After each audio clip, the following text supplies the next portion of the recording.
वे भी क्या दिन थे, पहली पंक्ति से पकड़ना। अच्छे दिन थे। वे भी क्या दिन थे जब घड़ी एक आध के पास होती थी और समय सबके पास था। आज की तरह नहीं था कि फेसबुक पर 5000 दोस्तों और परिवार में बोलचाल बंद है। क्या बात है, वाह, जिंदाबाद संपत भाई, वाह। आप लोग जो 2 पैसे देते हो, हम कवियों के घर चलते हैं।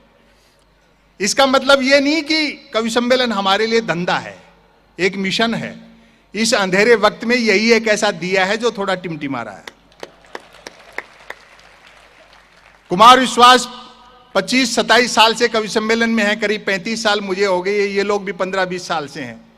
कवि सम्मेलन हमारे लिए धंधा नहीं, एक मिशन है। हमारी कोशिश रहती है मोबाइल इंटरनेट में उलझी पीढ़ी शब्दों से मोहब्बत करे, किताबों की तरफ लौटे, बुजुर्गों का सानिध्य हासिल करे। एक निवेदन कर दूं, दुनिया की कितनी भी एडवांस टेक्नोलॉजी हो, उजाला बनाया जा सकता है, धूप नहीं बनाई जा सकती। तब आपकी मोहब्बतों के नाम पुराने समय के विरोधाभास देखें। तब मोबाइल तो क्या, लैंडलाइन फोन तक नहीं होता था, अतः झूठ सिर्फ आमने सामने मिलने पर ही बोला जाता था। अच्छा। खान पान शुद्ध था और याददाश्त अच्छी थी। हर व्यक्ति को 7-7 पीढ़ियां याद रहती थी, अपनी भी और गाली गलौच होने पर दूसरों की भी।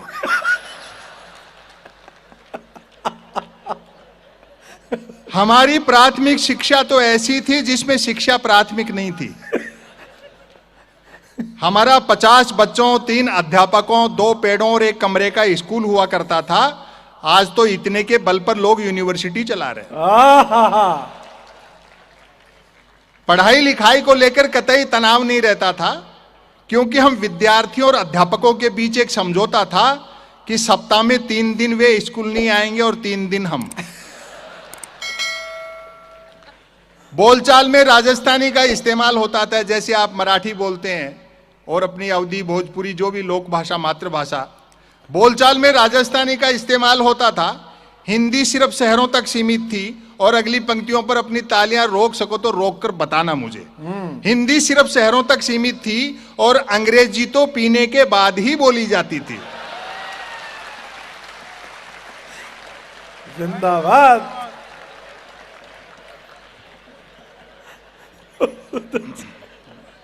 अब आज शिवराज पाटिल साहब ने अपनी 4 किताबें मुझे दी हैं, चारों अंग्रेजी में है। मुझे एक आदमी रखना पड़ेगा। आदमी का रखना, एक बोतल मंगा लेना, पीते रहना, पढ़ते रहना। साहब जाते समय 4 और देना।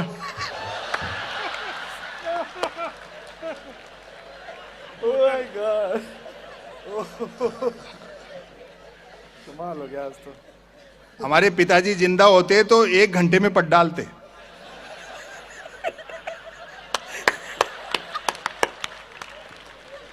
ये आनंद सच है। सही है जी, क्या कई प्रकार के खेल कूद थे। अब तो बच्चे गेम के नाम पर वीडियो गेम खेलते हैं। कई प्रकार के खेल कूद थे, अब तो बच्चे गेम के नाम पर वीडियो गेम खेलते हैं। बच्चे भी क्या करें, खो खो, कुश्ती और कबड्डी तो संसद विधानसभाओं में चले गए।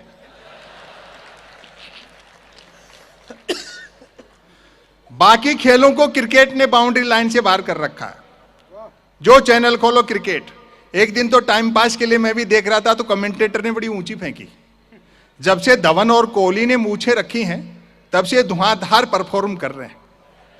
मेरे उस दिन समझ में आई कि दुनिया में महिला क्रिकेट क्यों पिछड़ा हुआ है।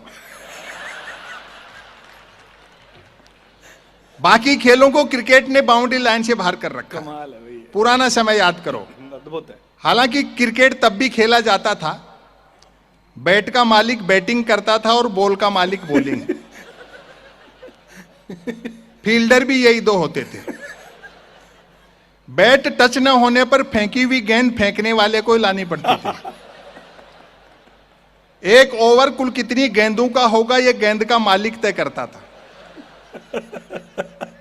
बल्लेबाज पहले गेंद पीटता था, फिर मूड के अनुसार भागकर या चलकर रन बनाता था, तत्पश्चात गेंद लाता था, अब आपकी मोहब्बत मिलेगी।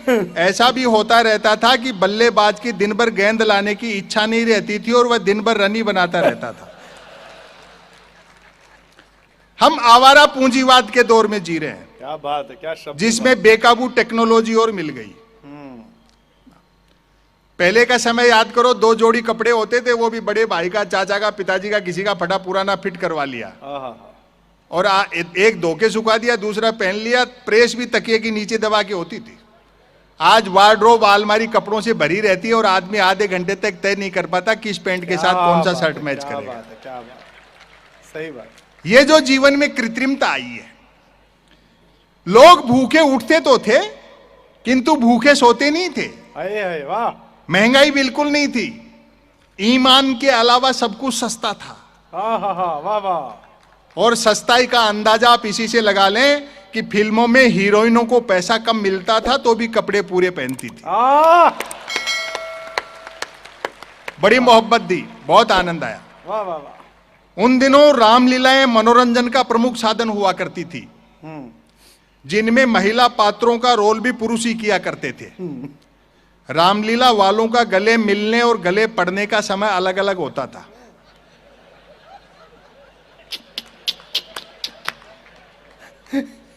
रामलीला मंडली गांव की धर्मशाला में ठहरती थी। हम बच्चे दिन में धर्मशाला में जाकर देखते थे कि गत रात ही एक दूसरे के जानी दुश्मन रहे बाली और सुग्रीव साथ साथ ताश पत्ती खेल रहे। सूरपन खां मंथरा के लिए चाय बना रहा है और हर पुरुष की जो घर में औकात है, चटाई पर बैठा रावण रात को आरती में आए पैसों का हिसाब मंदोदरी को दे रहा है। लोग पैदल चलते थे और पदयात्राएं करते थे, जो कि पद प्राप्त करने के लिए नहीं होती थी। कुछ एक के पास साइकिलें होती थी जो 4 रोटियों में 40 का एवरेज देती थी। क्या बात है, वाह। कारें मोटरसाइकिलें तो छोड़ो, बसें तक गिनती की हुआ करती थी। जहाज और हवाई जहाज तो हम किताबों में देखते थे और कॉपियों के बनाते थे। वाह। 2-3 लोग ताली बजा रहे हैं, आप भी रहने दो।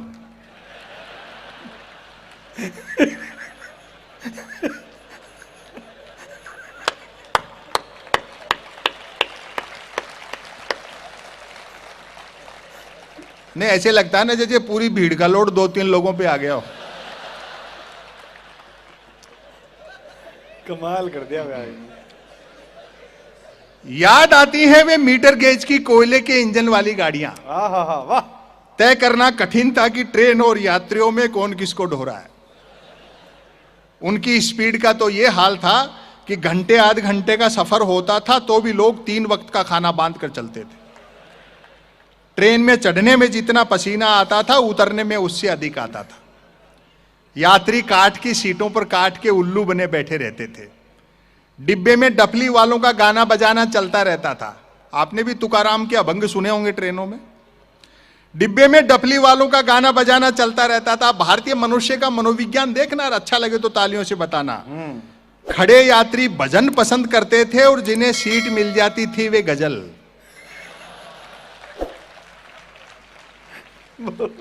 लोग फरमाइशें करते रहते थे और डफली वाले गाते रहते थे। डफली वालों को पैसा देने का वक्त आता था तब फरमाइशें करने वाले खुद गाने लगते थे। और इस बार आप, मेरा दावा है, फिर तालियां रोक नहीं पाओगे। जो चीज हमारे डीएनए में घुसी हमें कोई नहीं सुधार सकता। देखना, चूंकि यात्री को सामान की भी स्वयं ही रक्षा करनी होती थी, अतः खाली हाथ चढ़ते थे तो भी सामान लेकर ही उतरते थे।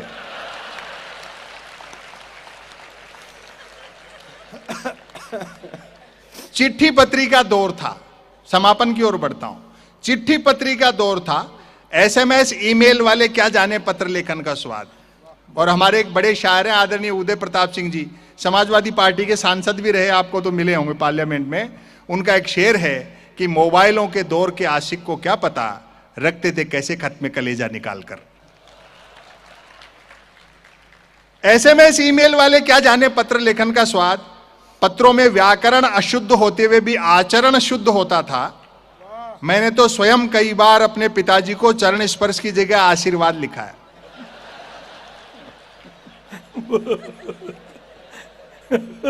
खत लिखता हूं खून से शाही न समझना, अर्थात प्रेम पत्र लाल शाही से लिखकर अपने खून से लिखा बताने का रिवाज तब भी था।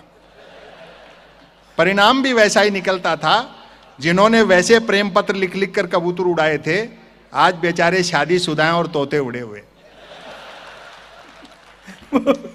शादी से याद आया, तब शादियों में व्यर्थ का धूम धड़ाका और दिखावा नहीं होता था।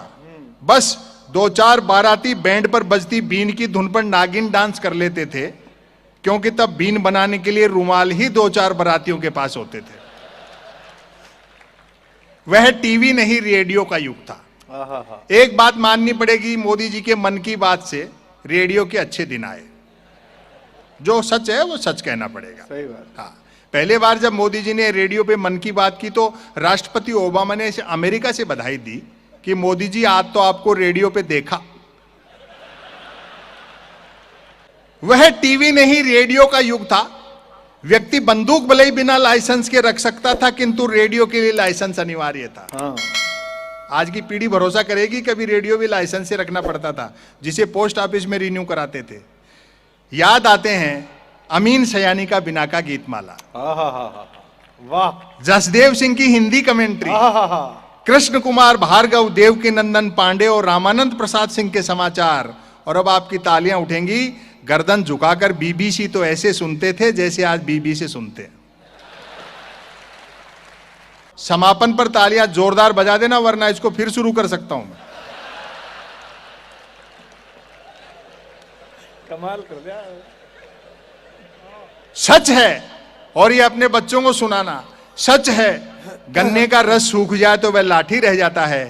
तब हमारा जीवन कछुए की तरह था, आज हम खरगोश की तरह दौड़ रहे हैं। अर्थात भाग सब रहे हैं और पहुंच कोई नहीं रहा।